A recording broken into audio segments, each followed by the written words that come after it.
Hello and welcome to another episode of The Ogris, where today we are tackling beekeeping, where we get to learn what the bee eats and how you get to harvest honey. Please, before I get to invite our guest, remember to like, share, and subscribe. Sammy. Yes. Hello and welcome to our show today. Sana. Start by introducing yourself and introducing your farm and telling us when did you start beekeeping. All right. Good. Thank you so much for giving me this opportunity. Yes. My name is Sam Thianga. I'm from Apisam Beekeeping. Yes. We are located in Kiambu. This is where we are, but we have several apiaries around the country. Yes. That is in Ngong, Mau, and Masai Mara, Yes. and also here where we have just visited right now. Yeah. We started this journey of beekeeping like 2 years ago. Yes. And we are still venturing. We are still planning to advance and keep on adding more apiaries. Yes. Because currently in the country, we produce 20%. In Kenya, we produce 20% of honey, Yes. and the demand is 80%. Yes. So we are doing way below the expected whatever we should be producing. So we are not meeting our honey demands in the country. Definitely we are So we have to import. Yes, definitely. You have to import from a place like Tanzania, country like Tanzania. Yes. Yes. Tanzania, I think they are one of the good countries doing well in honey production. Yes. Because one, the reason is their forests are not regulated, so much regulated by the government. Yes. You can walk into a forest in Tanzania and set up an apiary, put your hives, and that's it. Yes. In the country, one, you have to be in a COB kind of setup, Yes. or you must have a letter directly to the minister himself. Yes. Yeah. That's how difficult it is to produce honey in Kenya. Not unless now you're producing either from you're in a COB or from your own farm. So, Sammy, why beekeeping and not any other form of agricultural farming? That's a good question. I think that's where my interest is for sure. Yes. Because I love bees, and definitely I want to tap into several things about the bees, what bees can offer. Yes. Because in all the products of a bee, honey is the least, what do we call it? Profitable. Not even profitable. Yes. It's the cheapest product of a bee, actually. Yes. Yes, honey is the cheapest product of a bee because we have 5 products that you can get from bees. Yes. You can get honey, you can get propolis, Yes. you can get royal jelly, you can get bee venom, Yes. and what else? What am I forgetting? Wax. Definitely, you can get the bee wax. So now, do you mind elaborating on the 5 products? I don't mind, definitely. That's why we're here. Yes. One, honey is what we've done. Bees go out there to forage, Yes. basically collect pollen and nectar from the trees, from flowers, Yeah. and then come back to the hive to start the process of making honey. Basically, pollen is food for the bee. Yes. That is what we are seeing in the hive. That is what we call the brood or whatever. That is food for the bees. Yes. Now, honey is also food for the bee, but now we go there as humans to steal. Basically, what we do is we steal because honey belongs to the bees. Yeah. Yes. Now, royal jelly, for you to be able to harvest royal jelly, Yes. you must be rearing queens. Yes. Yeah, it's a complete different setup and a complete different field that you will want to venture in before you start collecting royal jelly. Yes. Now, when you come to venom collection, Yes. it's not as complicated as a royal jelly. Yes. What you do, there's a gadget you buy, Yes. you place it inside the hive or outside the hive. Yes. Now, it is powered either by solar, electricity, or whatever kind of energy that you have around. Yes. So what happens, bees hate vibration by nature. Yeah. So that gadget vibrates, and then the bees will come to attack because remember the bees, they hate vibration. Yes. So when they attack, what they do? They inject, they sting, and then they inject the venom into the gadget. Yes. So what happens from there? You come collect your gadget, and you collect the venom Yes. from that gadget. Okay. Yes, remember that gadget because if a bee stings you today, what Yes. happens to that bee? It dies Yeah. because it's abdominal, it's a busted. So in that gadget, Yes. it is very soft, Yeah. so it does not kill bees. Unlike when the bee stings you, Yes. or when the bee stings probably your bee suit or whatever. Yes. Yeah. So now, We have propolis as well. yes. Sorry. Okay. Propolis is a sticky substance that you get.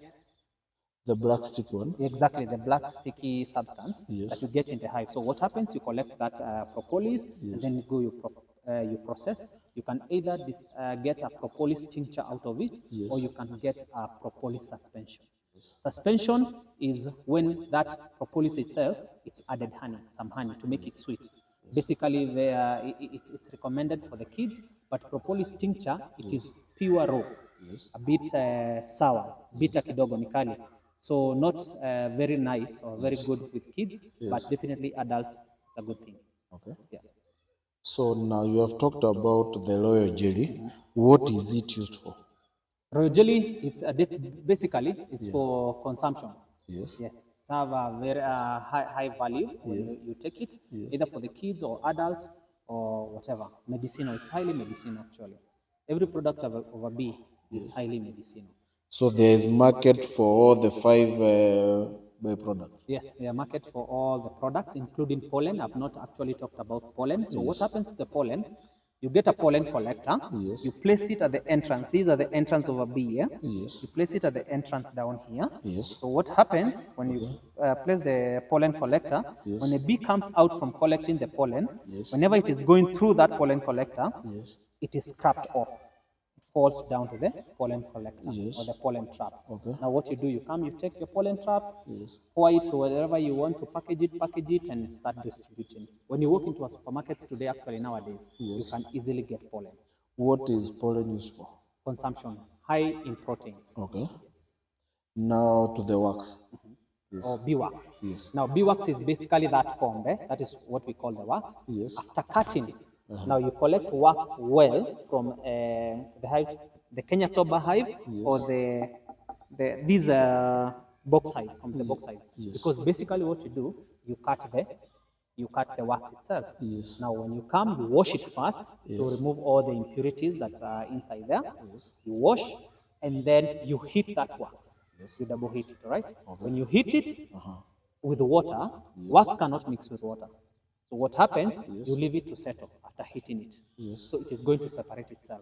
Wax up, maji chini. So you come, you collect your wax, you can sieve to remove all the impurities, and then repeat the process again to purify it more. Okay. Yeah. So as I was with you in the farm, I saw that the hives are divided into 2 different parts. Can you tell us about them? Good. Hives are divided into 2, especially the Kenya Toba hive. This is the Kenya Toba hive, KTBH. Yes. If you open inside, it is divided, Yes. One side from where the entrance is, Yes. that is the side where the queen stays, That is side of the queen. You count 10 bars, that is side for the queen. The other side is where you harvest the honey. Now, queen lays eggs on that side, on one side. The other side is for collecting honey. That's why the hive is divided. Why? Because when you're harvesting, you don't need to disturb the bees and the queen and all that. You only need to come, collect your honey, and then that's it. Same to the Langstroth deep super and Langstroth shallow super. Yes. In between here, what you do, you place a queen excluder. Yes. Up here. Okay. So when you're doing the harvesting, you never harvest the brooder box, right? This is a brooder box, Then the super. So you don't harvest here, you have a queen excluder here, you harvest up here. Simple as that. So this brooder box, you will never harvest in the brooder box. That is food for the bees and to sustain your bees. Remember, every time you do your harvest, you destabilize your bees. Yes. Remember, they'll have to start again from scratch, part 1. And I'll introduce and I'll explain more when it comes to deep super, shallow super, box hive, and the Kenya Toba, why they are different. Now, can you have 2 queen bees in the same hive? No, you cannot have 2 queen bees in one hive. Yes. What happens? By mistake, if you remove the, what is it called, the wax, on the corners of the wax, you're going to find there's something called the queen shells. That is where the queen forms, basically. Now, by mistake, that queens comes out, and there's already an existing queen in the hive. What happens? They will have to fight until one queen dies. So whoever wins, but the battle continues with the colony. Earlier you had shown me the queen boxes, where in one hive they were able to form 2 more queens before they took them away. Do you mind explaining that process? That's called division, the colony division. So what's happened? If bees wamejaa kwa hizi hives. Yes. What happens?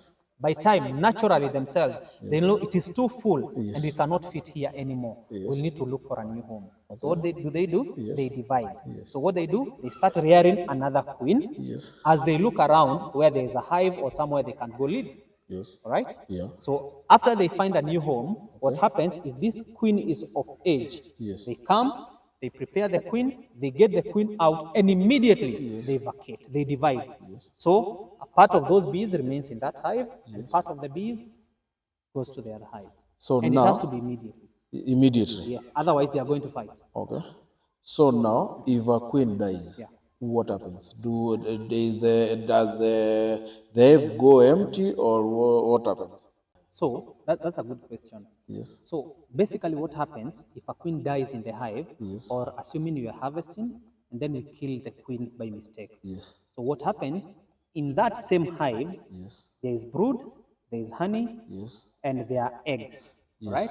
So what happens, those eggs before they are 3 days, no, immediately they get to 3 days, and the queen is dead. By the time you are clicking 24 hours, the worker bees, they're going to realize that we already don't have a queen. They realize they don't have a queen because they cannot smell the pheromone of the queen. So they know we don't have the queen anymore. So what happens? They take that egg that is already 3 days, and then they start feeding, because it is egg, larva, pupa, adult. They start feeding into that larva royal jelly.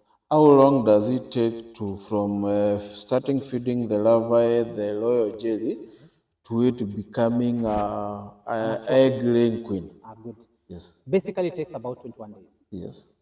So can you introduce a new queen into an old hive? Yes, you can. Yes, you can do that. So normally what happens, you come with the queen, and the queen must be in a cage. All right? Because these queens, they are not used to the queen you have brought. Because a queen, you can do cupping of the queen if the queen is old, or if the queen is not laying egg. When you go into your hive, you're going to look at the wax, and you're going to notice that the queen is not actively laying. So what happens, you can come with another queen in the cage, put the queen in the cage, and then introduce that queen into the hive. So what happens, the worker bees are going now to start being used to the pheromone of that new queen. But remember, the queen is in the cage. Once now they get used to that pheromone, you come, you remove the queen from the cage, and then you let her into the hive. Then that's it. They continue surviving. Now, when you introduce a new queen into a hive, will it not move with the bees from its former hive, or what happens? No, when you're introducing a queen to a hive, remember you cannot get a queen from this hive and then you take a queen to that hive. Why? Because these bees, they don't have already a queen. So what you do, you can either decide to buy a queen. There are people who sell queens. There's a guy in Sagana who does queen rearing. So you can decide to go and buy a queen there and come introduce now to your hive. But you cannot get a queen here and introduce to other hive. Otherwise, you leave these bees here without the queen. So what happens, I've seen you have different hives, over 25 hives at the same place. How are bees able to know the specific hive that they belong to? Now, spacing is also very important when it comes to spacing is important when it comes to beehives. About 1 meter or so, you do the spacing. See, the bees are following me all over. Yes, I've seen the So what happens, you do the spacing well, and then like the bees are flying here, they cannot enter into a different hive because of the pheromone. Each queen have a different pheromone. Now, let me take you a little back. How many hives did you start with, and how much did you start your business with? Good. I started with 2 hives, very old hive, kind of traditional hives. And then later I realized, no, I need to go and study more about it because I needed standard hives. So I started with 2 hives, which were traditional hives. And then later I moved now to standard hives. All the way now to the business of selling beehives and anything about beekeeping, beekeeping equipment. That's how we started. I started with around, because one hive, the guy who made my first hive is my neighbor here. So he charged me about 1,000 to make one hive. So basically, I started with 2,000 shillings for beekeeping. because he made me 2 hives, and I Yes. went, I hung them on top of a tree. Simple as that. I Okay. didn't have an apiary. Actually, I did an apiary Yes. after my 2 hives now. I was hoping you'll be a motivational speaker and tell us you started with 1 bee. Okay, now let me borrow your words. I started with 1 bee. Yes. So, you started with 2,000 shillings. Yes. Can you take us through your journey from the first hive to where you are right now? Good. So after the 2 hives, Yes. I realized no. Now I want to grow this business because after the 2 hives, when I harvested my first harvest, now I posted online that I'm selling honey and all that. Yes. Everybody apparently wanted the honey. Yes. I could not sustain the market. Yes. So what happens? I decided no, I need to add more beehives. Yes. And by the time I was adding more beehives, I didn't have an apiary. Yes. So an idea came into my mind now. I need an apiary Yeah. because I cannot keep on hanging my hives on top of a tree. And remember, nowadays, harvesting a hive that is way far on top of a tree, it consumes a lot of your energy. Yes. So you need your hives somewhere down, somewhere you're able to harvest easily without using a lot of energy, the ladders and all that. So I made an apiary. Yes. After an apiary, I moved my 2 hives into that apiary. Yes. Now, after that, I went and looked for a funding. I had my own wood and all that. Yes. So the fund now, I wanted to make my hives for my home. Yes. So I bought all the machines, and he came. He made my first 10 hives. Yes. I placed them there. After the 10, now people, because I was still posting online, people asked me, "Do you sell hives?" And then idea came again into my head. Now, if people want to buy hives from me and I don't make hives, Yes. now I should go now into making hives. That's how I started. Now I bought the woodworking machine, then we started making hives. Now we are selling hives. We started importing all the centrifugal machine for the Langstroth hive. Yes. Harvesting from the Langstroth hive, you need a centrifugal machine. So we started importing all those machines. Centrifugal machine, the comb starter. We also want to import the flow hive. Have you heard of flow hive? Yes, I've seen it where it's able to, you put a cup. Exactly. It's able to, how can I say? You harvest. You harvest when it is still in your apiary. Yes. You don't need to open inside. Yes. It's just a tap. You just open the tap, and inside the wax. It is artificial wax. So what happens when you rotate the tap? It opens up the wax in the hive. Yes. Then the honey flows in the channel all the way to the top, down to it. Actually, you can even package it from the apiary to the shop. Yeah, I've seen a few videos of it. So basically, that is how we started our beekeeping journey. Yes. And here we are. We are not yet there. We're still looking forward to scale higher. Yeah. And see where God wants us to be in the next few years. So, what did you study in school? Because it seems you have vast knowledge in beekeeping. So actually, I started something completely different. Yes. I did flood safety and flood rescue. Yes. No, actually, I did air ticketing at Premier Campus. Yes. And then after ticketing, by then I was a competitive swimmer. Yeah. All right. Yes. Basically, I'm a coach. Yeah. So I was a competitive swimmer, and I was paying my school fees when I was doing the private coaching lessons. Yes. And therefore, after that, I didn't go to practice into ticketing. Yes. I decided, no, I want to continue being a swimmer. Yes. Started being a swimmer. I'm growing old, so when I'm competing, the guys who are 17, competing with a guy who is 25, definitely they are going to beat me up. Yeah. So I decided, no, I want to be more of a coach now. No, I want to retire from swimming and go into coaching. So I went into coaching. But just to take you back a little bit, Yes. in 2014, I started a campaign, drowning prevention campaign, blah, blah, blah. And then I got a scholarship to Malaysia to do my flood safety and flood rescue. So after ticketing, I went again to do flood rescue and flood safety. Yes. So after that, you came back, you didn't go to rescue people, you went back to farming. No, no, I've practiced actually. I've done a lot of work in flood rescue and flood safety. Yes. I've trained so many lifeguards, more than 5,000 lifeguards or so. Yes. Some work in Dubai, Qatar, etc., etc. Yes. I've also coached a lot of kids in competitive swimming. Yes. And I've also done some works in the area in drowning prevention and all that. I've also worked with Princess Charlene of Monaco Foundation. She's a queen. She's married to the King of Monaco. She is one of the silver medalists from South Africa. So I've also worked with Princess Charlene of Monaco, few projects here and there. Yeah, we're trained with RNLI in the UK, Yes. Royal Life Saving Society, RLSS. Yes. Yeah. So you are a traveled farmer. I'm a traveled coach. Yeah. Not a farmer, but now you are a farmer. No, I'm a farmer. Yes. Now, would you mind taking me through, say, from the first day you set a knife to your harvesting day? Good. Yes. Me, or you want from my perspective or from a farmer's I perspective? want your journey My as a journey. farmer, yes. Okay. So when I set my first hive, Yes. I took about 4 months before I harvested. Yes. Because remember, I didn't have bees. When the bees comes to the hive, they have to start forming wax and all that. Yes. After that, you actually have to be doing inspection. Yes. Probably on the least side, it has to be once in a month. But if you have all the time, at least 2 times in a month. That is very much recommended. After 4 months, I did my first harvest. I got about 12 kgs. Yes.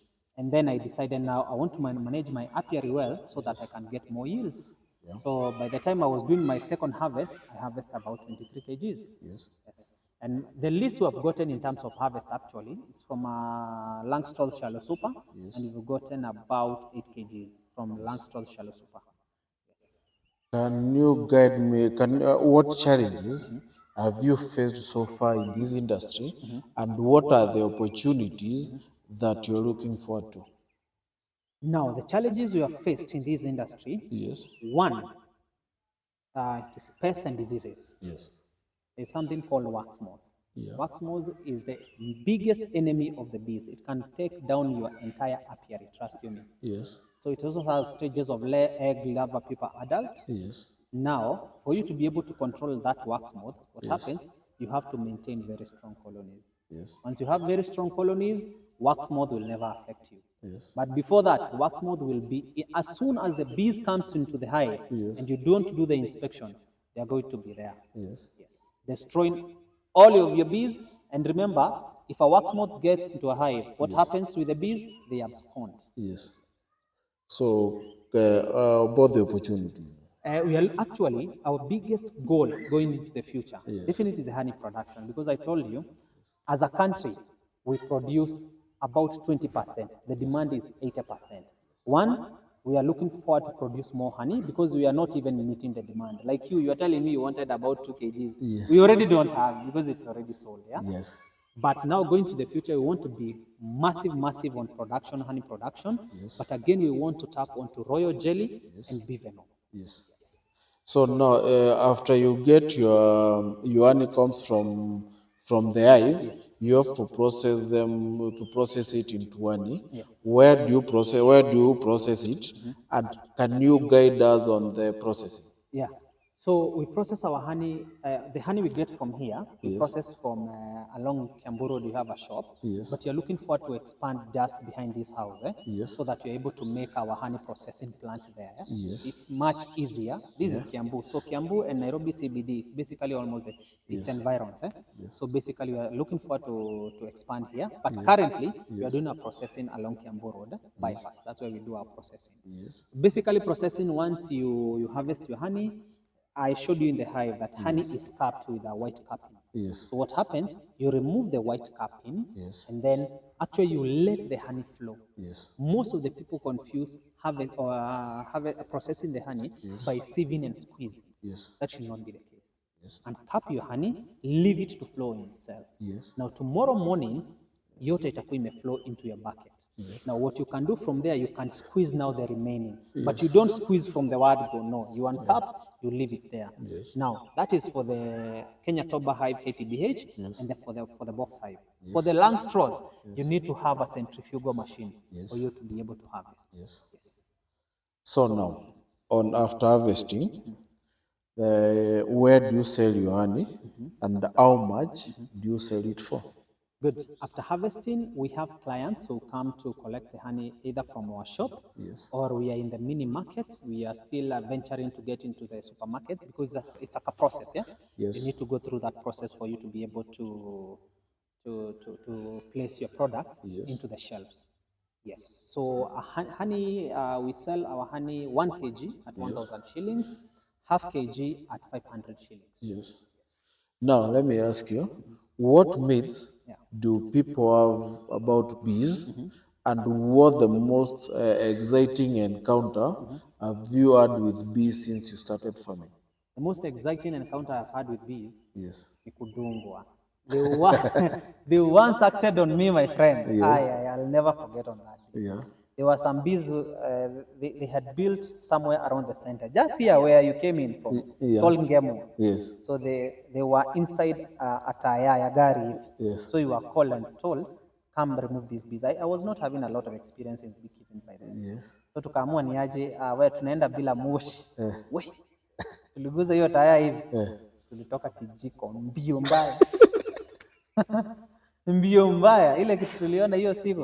If you see me wearing like this today, yes. I know what I got. Or know what happened. Yes. Yes. So the myth, what myth do I hear about bees actually? Actually, the myth I've had, most of the people confused. Yes. It is not actually about the bees, but it is about the honey. Yes.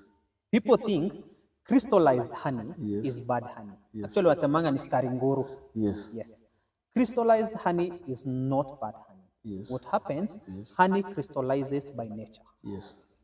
If you store your honey in a cold place or uncovered or something like that, what happens to that honey? It crystallizes. Yes. For you to bring that honey back to its liquid form, what you do, you just double heat that honey. Yes. Comes back to its liquid form. Otherwise, if you see, okay, it can be, inaweza kuwa ni skaringuru skatai, but it is not all crystallized honey that is skaringuru. Yeah. You know, Kenyans have learned it the hard way. We have a lot of, I can call them thugs, that after harvesting the honey, they mix it with the skaringuru and sugar.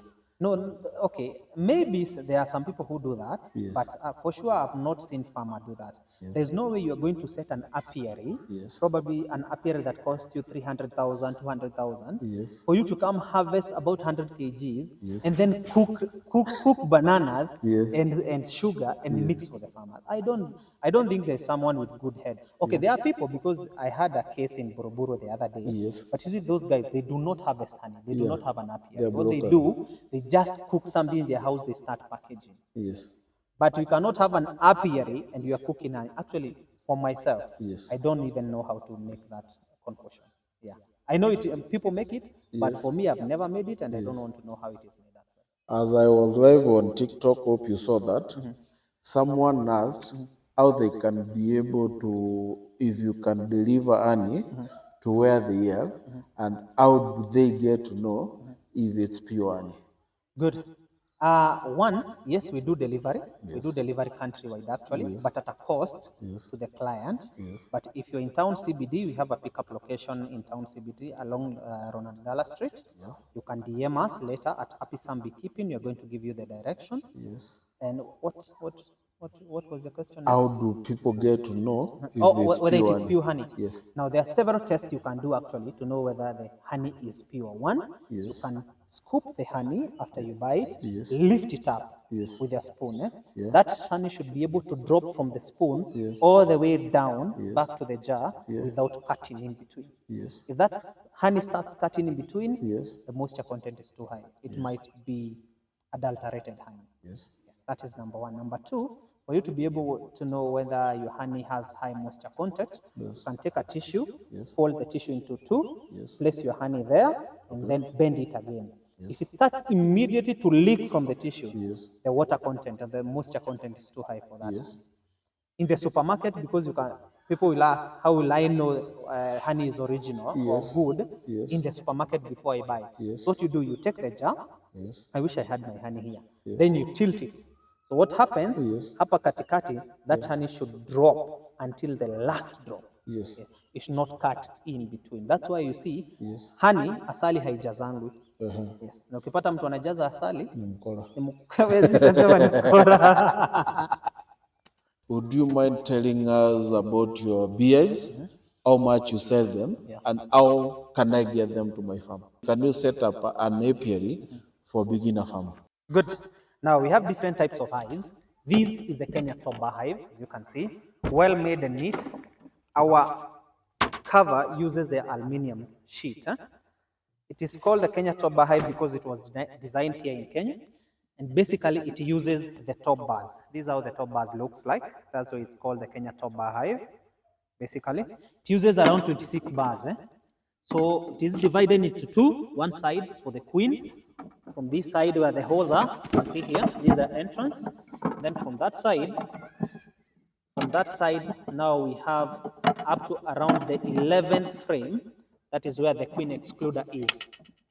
This is where we have divided for the space for the queen excluder. Now this is where the queen stays, and then the worker bees on the other side. Yes. So once they construct here and it is full, they go direct to the other side to start putting honey.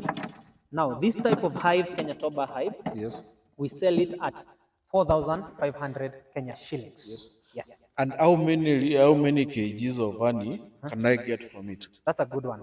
Now this type of hive, Kenya top bar hive, can give you between 15 kgs to 25 kgs, in between there. And how long does it take for it to fill or for me to harvest? You harvest between 3 to 4 months. Okay. Yes. Let's move to the next one. This is a Langstroth hive, deep super. Yes. Yeah? Okay. Now, Langstroth designed, or it was discovered by a guy called Langstroth. Yes. That's why it's called Langstroth. But now it's a deep super. I'll show you just another Langstroth, but now a shallow super. Yeah? Yes, there's a shallow super here. Yeah. This is the Langstroth.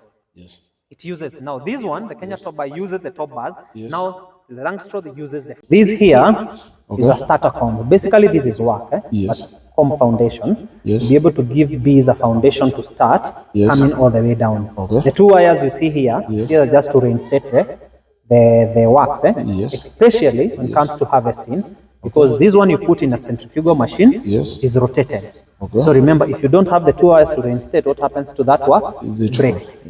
Yeah. So basically, this is a Langstroth deep sofa. Yes. And we have 10 frames in this type of a hive. Yeah. Yes. This we sell for 5,500 shillings. Yes. And we also deliver countrywide. Yes. If you look at our Langstroth, Yes. it has an opening that you can be regulated. Yes. Yeah. You can close and you can as well open. You can close to be able to transport your hive to a different location or destination. And after that, you open your hive. All right. You can control it the way you want. Yep. What's the purpose of the bottom box? The purpose of this one, actually, you can see it is protruding outside. Yes. It is to give the bees a landing space. Yes. Yeah. Remember, a bee, even this is a landing space. Yes. So a bee will come land here with its pollen and then walk inside. Yeah. Yes. So, if you don't have a landing space here, Yes. it's a bit difficult for the bees. It's not difficult, but you give them a lot of work. Imagine flying all the way down to the hive. Yes. So give them at least a landing place. They land and then they walk inside. Walk us to the next one.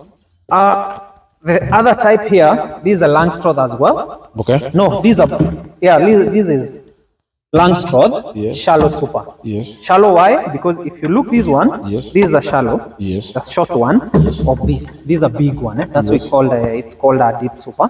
Yes. But this is shallow. Its frames is also very small, Yes. as you can see. The frames here are small in size. Yes. As this. Okay. Basically, same thing, 2 wires, comb foundation, and that's it. Also, for you to be able to harvest in this type of a hive, you will need a centrifugal machine for you to be able to harvest. So, how long will it take me to harvest from the 2 hives? Actually, that's a very good question. Now, this hive will take a bit of time for you to harvest because it's too big. It's a deep super. Yes. But now when it comes to harvesting, you harvest a lot of honey. Okay. Now, this type of hive, Yes. if you look at this brooder box, this is a brooder box actually. Yes. This is called a brooder box. Yes. And this is a super box. Yes. This is, you don't harvest in the brooder box. Yes. You only harvest in the super. Yes. You place the queen excluder here, then you harvest here. Now, these you are going to harvest so many times because if you have bees full here, now they can put honey here. Yes. Within a month you have harvested. A month, 2 months at most, you have harvested in the shallow super. In the deep super, at least 2 to 3 months. Yes. Yes. It has an advantage. You can harvest many times in a year. Yeah. At least a few times in a year, probably 3, but you harvest a lot of honey. Yes. Okay. So, how can I reach you? If I want for you to set up an apiary or to buy the hives, how can I reach you?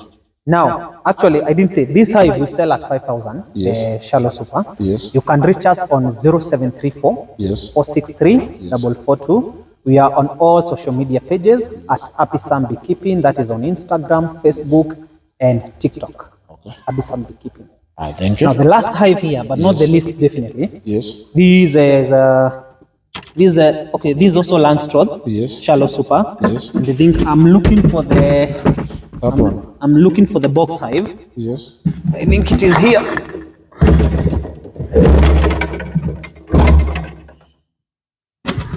No, it is down here.